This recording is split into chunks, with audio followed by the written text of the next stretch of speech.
요한복음 7장 1절부터 9절까지 말씀인데요. 우리 한 절씩 교독하고 마지막 9절은 함께 읽겠습니다. 그 후에 예수께서 갈릴리에서 다니시고 유대에서 다니려 아니하심은 유대인들이 죽이려 함이러라. 유대인의 명절인 초막절이 가까운지라. 그 형제들이 예수께 이르되 당신이 행하는 일을 제자들도 보게 여기를 떠나 유대로 가소서. 스스로 나타나기를 구하면서 붙여서 이러는 사람이 없나니 이 일을 행하려 하거든 자신을 세상에 나타내소서 하니, 이는 그 형제들까지도 예수를 믿지 아니함이러라.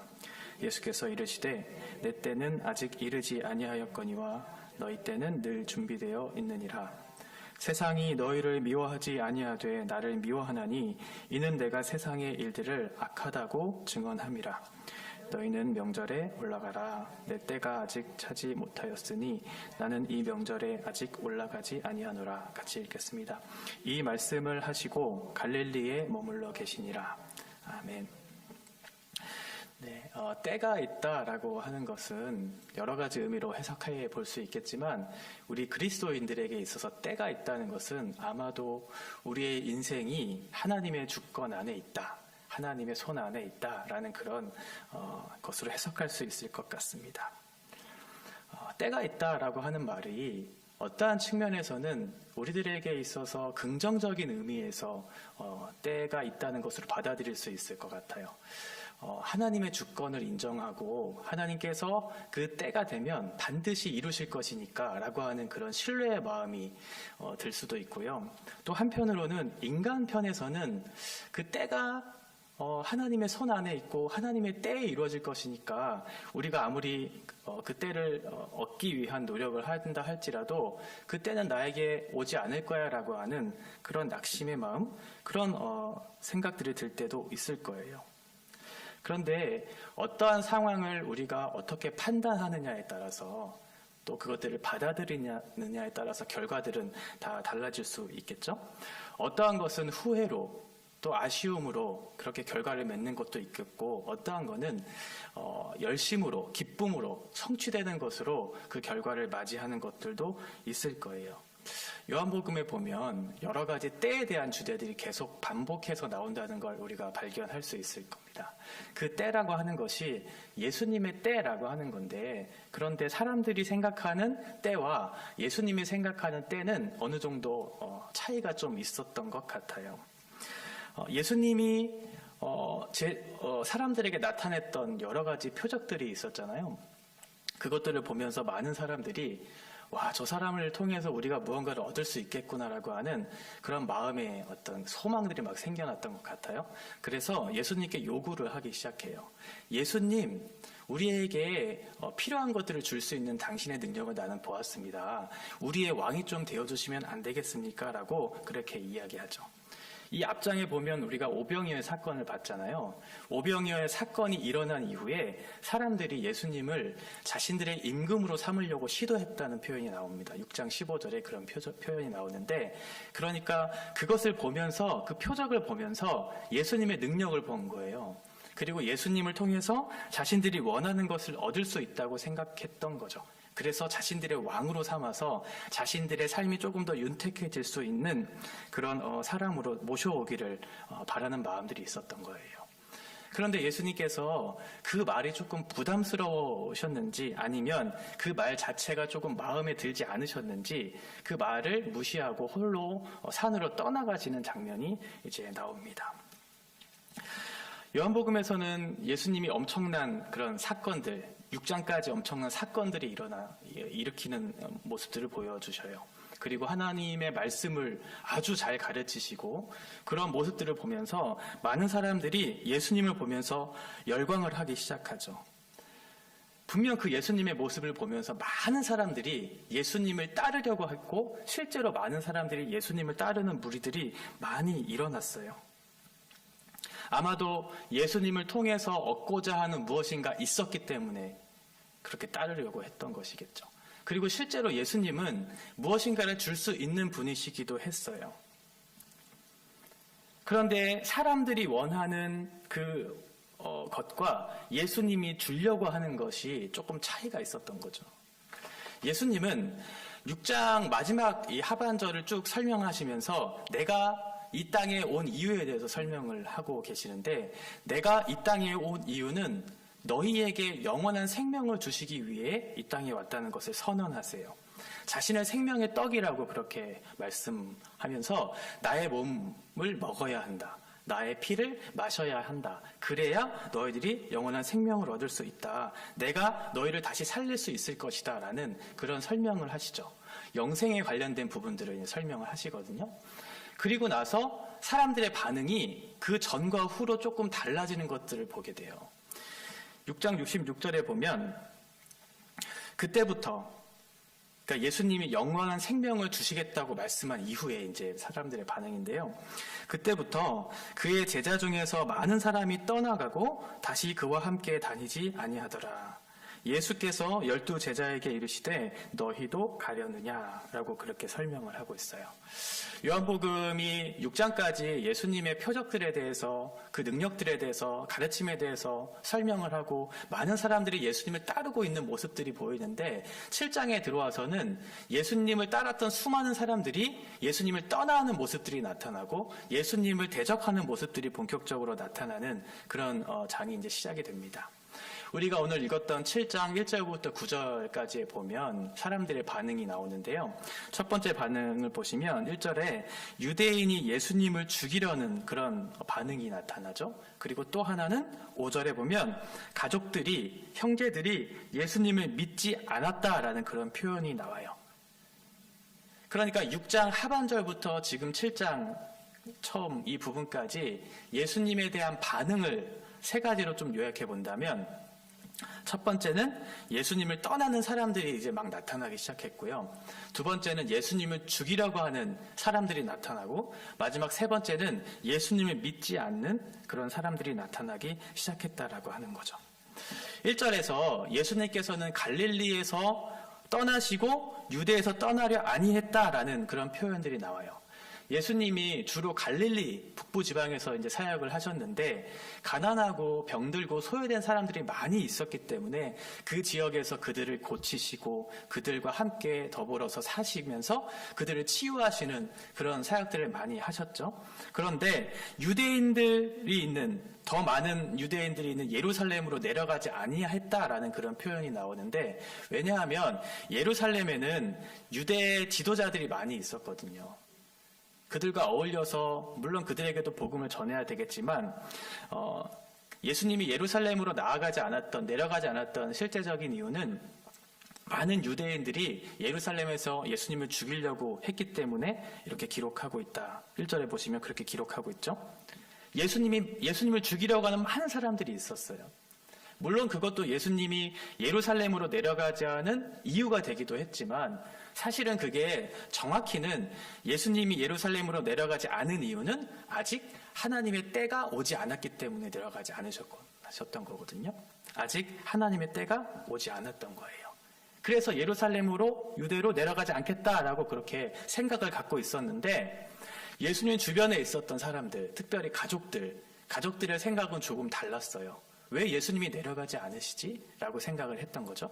그래서 3절과 4절에 보면 그 형제들이 예수께 이르되 당신이 행하는 일을 제자들도 보게 여기를 떠나 유대로 가소서. 스스로 나타나기를 구하면서 묻혀서 일하는 사람이 없나니 이 일을 행하려 하거든 자신을 세상에 나타내소서. 이렇게 말씀하고 있어요. 가족들, 형제들은 어서 빨리 유대로 떠나십시오라고 얘기하고 있는 거죠. 근데 예수님은 아직 그럴 마음이 없어요. 하나님의 때가 아니었기 때문에 그래요. 그 형제들은 조금 더 많은 사람들이 모인 곳에서 더 유명한 어떤 그런 업적을 이루기를 바라는 마음들이 있었겠죠. 어렸을 때부터 보고 자랐던 형제들이 예수님을 보면서 그의 가르침과 그의 능력을 보면서 이 사람은 보통 인물이 아니다라는 것을 많이 깨달았을 거예요. 그리고 나서 지금 이전에 있었던 엄청난 기적들, 엄청난 능력을 베푸시는 그 예수님을 보면서 확신했겠죠. 이 사람을 통해서 우리가 더 많은 업적을 쌓을 수 있고 더 많은 유명세를 얻을 수 있겠다라고 하는 그런 아마 생각들이 있었던 것 같아요. 그래서 예수님에게 요구하는 거죠. 더 높은, 더 많은 사람들에게 가서 세상으로 나아가 인정을 받으라고 얘기하고 있는 거죠. 지금 예수님이 그 형제들의 요구에 대해서 응답했다면 어떠한 일이 일어났을까요? 아마도 수많은 사람들이 예수님을 임금으로 삼으려고 하는 시도들, 그리고 수많은 사람들이 몰려있는 유대 땅에 가서 그런 일들을 했다면 아마도 예수님은 엄청난 인기를 얻으셨을 것이고 세상의 왕으로서 등극하는 데 있어서 큰 장애물들이 없었을 거예요. 아, 우리가 기다리던 메시아가 드디어 왔구나. 우리가 원하는 것을 이루어줄 수 있는 그 사람이 드디어 왔구나. 우리가 지도자로 삼을 만한 그럴 사람이 왔구나. 저 사람은 굉장한 능력을 갖춘 사람이기 때문에 충분한 역량이 되겠구나 라고 생각했겠죠. 이것이 지금 기회였어요. 예수님에게는. 그렇죠? 형제들도 그렇게 생각했던 거예요. 지금이 기회다. 그래서 예수님을 계속 부추기는 거예요. 세상에 나아가서 더 높은 곳에 나아가서 세상에서 자신을 드러내라고. 이 엔 파르레시아라고 하는 것은 공개적으로 나타내라는 거예요. 네. 다른 사람들에게 숨어서 그런 영향을 비치는 게 아니라 공개적으로 내가 할 수 있는 업적들을 막 자랑하면서 그렇게 나타내라는 그런 표현이거든요. 아주 좋은 기회가 왔죠. 더군다나 지금 시기를 보니까 2절에 보면 이때가 초막절이에요. 초막절. 초막절은 유대인들이 엄청 모이는 그런 명절이었잖아요. 그러니까 조금 소수의 사람들이 몰려있는 것이 아니에요. 대통령 선거할 때 유세장에 갈 때 작은 사람들이 몰려있는 곳에 가지 않고 더 많은 사람들이 몰려있는 곳으로 가는 이유가 더 많은 사람들에게 정보를 전달하려고 설득시키려고 하는 거잖아요. 지금 예수님이 왕으로서 등극할 수 있는 아주 좋은 조건들이 지금 갖춰지고 있어요. 요세푸스에 의하면 당시에 이 예루살렘 인구 평상시에는 2, 3만 명 정도밖에 안 됐대요. 그런데 이런 명절이 되면 약 200만 명의 사람들이 그곳에 몰려 있었다고 해요. 물론 과장이 조금 섞인 그런 수인 것 같기는 하지만 어쨌든 지금 수많은 사람들이 몰려있기 때문에 자신을 나타낼 수 있는 아주 좋은 그런 기회가 됐던 거죠. 그래서 설득하기 시작해요. 예수님, 어서 빨리 유대 땅으로 내려가십시오. 어서 빨리 그들에게 나아가서 세상 속에 다시 자신을 나타내 주십시오. 지금이 기회입니다. 이 기회를 놓치면 안 됩니다. 이 때를 바로 잡으셔야 영광을 받으실 수 있지 않겠습니까? 세상으로부터 많은 칭찬을 받을 수 있지 않겠습니까? 라고 그렇게 아마 얘기했던 것 같아요. 그런데 사도 요한은 지금 형제들이 했던 반응에 대해서 긍정적으로 설명해 주지 않아요. 세상에 나아가 예수님을 드러내는 것이 더 좋은 것 아닙니까? 라고 하는 그 형제들의 반응에 대해서 사도 요한은 뭐라고 얘기하고 있냐면 5절에 보면 형제들이 그들을 믿지 않았기 때문에 그렇게 되었다라고 그렇게 말하고 있어요. 예수님을 믿지 않았기 때문에. 그러니까 예수님께서 그들의 방식을 따라 행함을 따라 세상을 나타내는 것은 그들의 잘못된 동기를 부추기는 것이고 그들의 잘못된 요구를 들어주는 일이었기 때문에 지금 예수님은 그 일을 하지 않겠다라고 지금 선언하고 있는 거죠. 하나님의 이해와 사람들이 요구하는 이해가 전혀 다른 거예요. 우리가 만일 하나님의 뜻이나 하나님의 방법이나 하나님의 성품을 잘못 안다면 이런 실수를 할 수가 있어요. 하나님, 이 때에 이 방법으로 이러한 일을 위해서 하시는 것이 옳지 않겠습니까? 라고 그렇게 생각할 수 있거든요. 그런데 예수님의 생각과 이 형제들의 생각은 달랐던 거죠. 그러니까 이 형제들은 예수님을 아직 잘 몰랐던 거예요. 그러니까 사도 요한이 5절에서 그 형제들까지도 예수를 믿지 아니했다라고 그렇게 표현하고 있는 거죠. 그러니까 형제들이 요구하는 것은 믿음의 요구가 아니었던 거예요. 자신들이 원하는 것들의 요구를 지금 하고 있었던 거죠. 그것을 안 예수님은 나는 그 땅에 내려가지 않겠다라고 그렇게 선언하시는 거죠. 누가 진짜 예수님의 형제일까요? 지금 분명 피부치들이거든요. 피부치들. 그럼 이 사람들이 예수님의 형제인 건 맞는데 예수님은 자신의 형제들에 대해서 어떻게 표현하고 있냐면 마가복음 3장 35절에 보면 누구든지 하나님의 뜻대로 행하는 자가 내 형제요, 자매요, 어머니다. 이렇게 말씀하고 있어요. 그러니까 복음을 잘 알고 복음을 믿고 복음을 따르는 사람들이 진정한 의미에서 예수님과 형제된, 자매된 사람들이지, 그저 예수님의 인기를 통해서 예수님의 능력을 보면서 따라가는 무리들이 형제들이 아니다고 지금 말씀하고 있죠. 오병이어 이후에 왕으로 삼으려고 하다가 떠난 군중들, 십자가를 지고 따르라는 말에는 전혀 관심이 없는 그런 사람들, 이 사람들과 형제들의 모습이 너무 비슷한 모습인 거예요. 이 사람들에게 있어서 지금 나는 복음은 필요 없고 내가 원하는 것을 줄 수 있는 어떤 사람이 필요한 거예요. 그래서 어서 빨리 가서 이 요구를 들어달라고 말했던 거죠. 예수님의 관심과 지금 형제들의 관심은 너무 달라요. 예수님이 가려고 하는 길과 형제들이 가려고 하는 길은 너무나 다른 거죠. 같은 시간과 같은 공간 안에 있는데 서로 다른 꿈들을 꾸고 있어요. 다른 목적을 지금 향하고 있다는 거예요.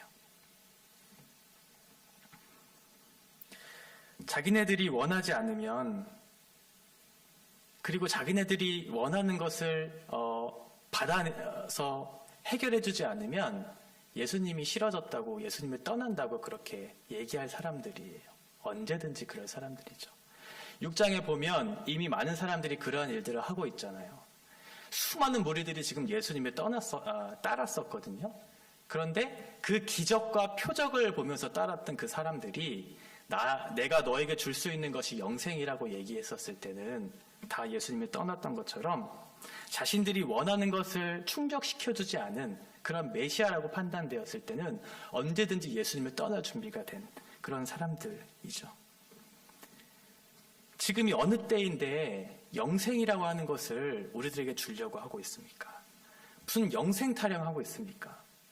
내 현재의 삶이 지금 이렇게 지긋지긋하고 너무 힘들고 버거운데 무슨 영생이라고 하는 것을 나에게 주려고 하십니까? 당장 먹고 사는 문제가 너무나 힘든데, 내가 지금 결혼을 해야 되는데, 내가 직장을 얻어야 되는데 무슨 영생 타령하고 있습니까? 라고 이렇게 되묻는 것 같아요. 이와 반대로 예수님은 단호하게 얘기하셔요. 6절에 보시면 주님은 아직 내 때가 오지 않았다고 얘기해요. 내 때가 오지 않았다. 요한복음에서의 내 때는 결국 2장 4절에서 얘기하고 있는 그 때와 동일한 때인데, 그것은 결국 예수님의 십자가 사건을 얘기하고 있거든요. 예수님이 십자가 위에서 들려서 영광을 받으시는 그 때를 가리키는데, 사람들의 생각 속에서는 그 때가 잘못된 이해로 받아들여지고 있었던 거죠. 그래서 예수님이 말씀하시는 거예요. 내 때는 아직 이르지 아니하였다. 그러나 너희 때는 늘 준비되어 있다라고 얘기하고 있는 거죠. 사람들의 때와 하나님의 때의 이해가 전혀 다른 거예요.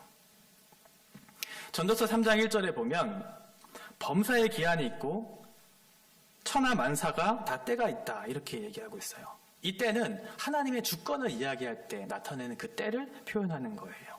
그러니까 지금 예수님께서 지금 내 때가 아니다라고 하는 것은, 이 때가 아니다라고 하는 것은 이 때는 하나님과 상관없는 그 때를 얘기하겠다라고 하는 거예요. 그러니까 예수님이 생각하는 그 때는 어떠한 때겠어요? 하나님과 상관 있는 때를 얘기하는 거잖아요. 그렇죠? 그런데 사람들이 생각하는 그 때는 하나님과 상관없는 그 때를 이루어달라고 얘기해주고 있는 거예요. 우리의 메시아가 되어주십시오. 우리의 임금이 되어주십시오. 그래서 우리가 먹고 살 수 있는, 우리가 더욱더 영광스럽게 변화될 수 있는 그런 자리로 우리를 인도해 주십시오라고 요구하는 데 있어서 예수님이 그 요구를 받지 않으시겠다고 그렇게 얘기하니까 사람들이 어떻게 생각했겠어요? 미워하고 악하다고 얘기하고 뭐 저런 사람이 다 있겠냐고 그렇게 반문하지 않았겠어요? 그러니까 당연히 예수님의 그 말씀에 대해서 반감을 가지고 예수님을 미워하는 그런 일들이 일어났겠죠. 사람들의 요구를 받아주지 않으니까요. 너희들의 요구가 잘못되었다고 얘기하니까 사람들이 예수님을 미워하기 시작하고 떠나기 시작하고 대적하기 시작하기 하는 거죠.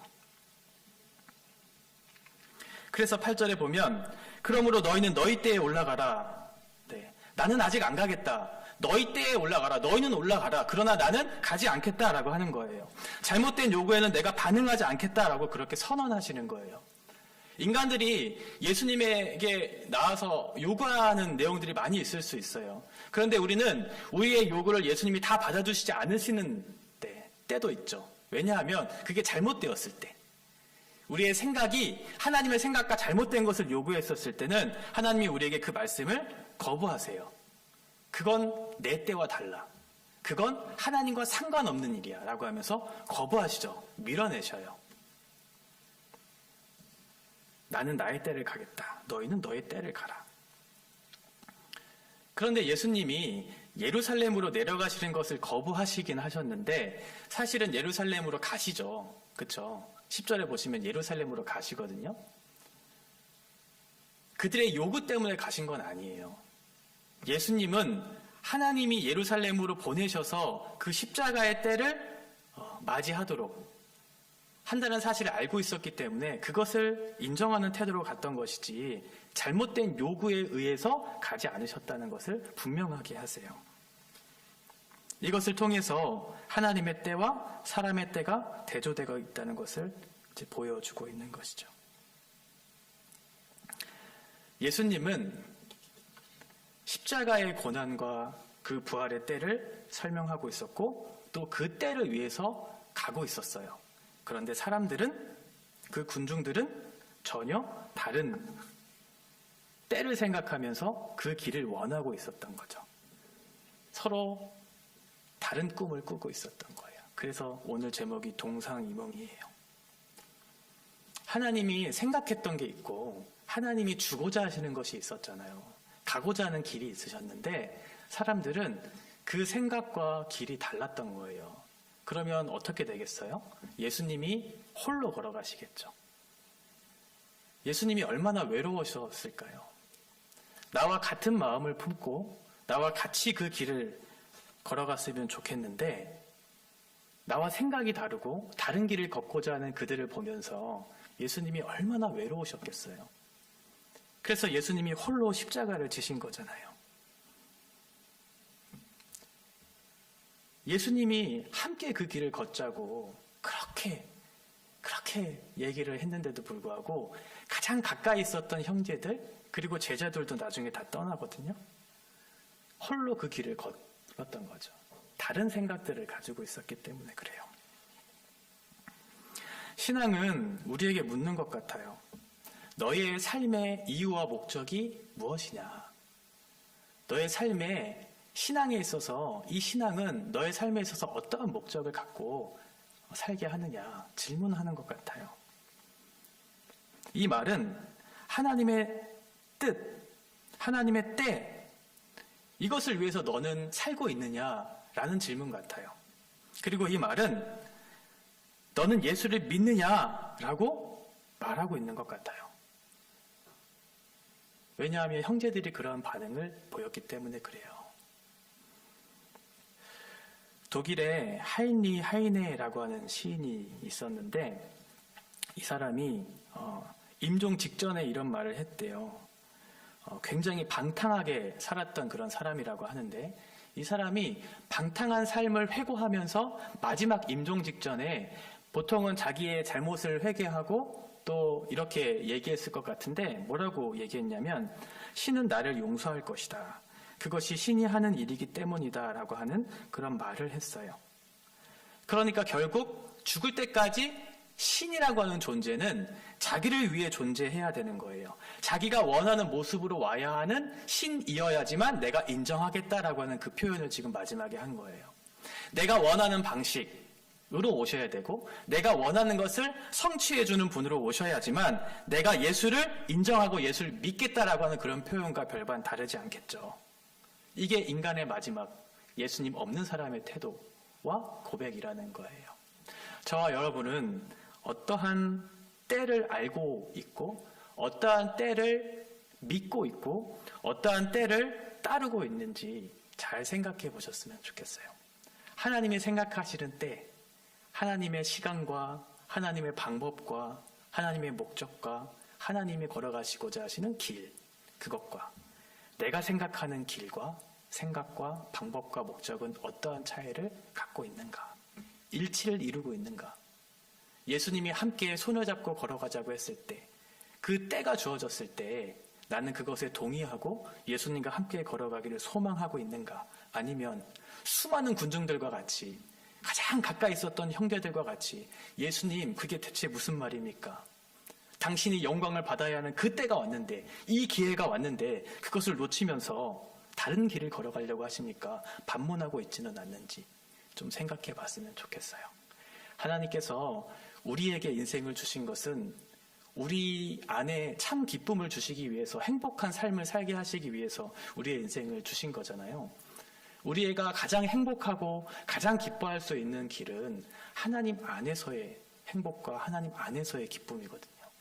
하나님과 생각이 일치를 이룰 때, 하나님과 마음이 합해졌을 때, 하나님이 걷고자 하는 그 길을 내가 함께 걷고 있을 때 비로소 우리는 안정을 얻을 수 있고 기뻐할 수 있고 행복할 수 있는 거죠. 오늘 우리에게 묻고 있어요. 너는 어느 때를 걸어가고 싶은가? 어느 길을 걸어가고 싶은가? 예수님 우리에게 요구하시죠. 나와 함께 걷자고, 같은 그 공간을 걷기를 원한다고 우리에게 말씀하고 있어요.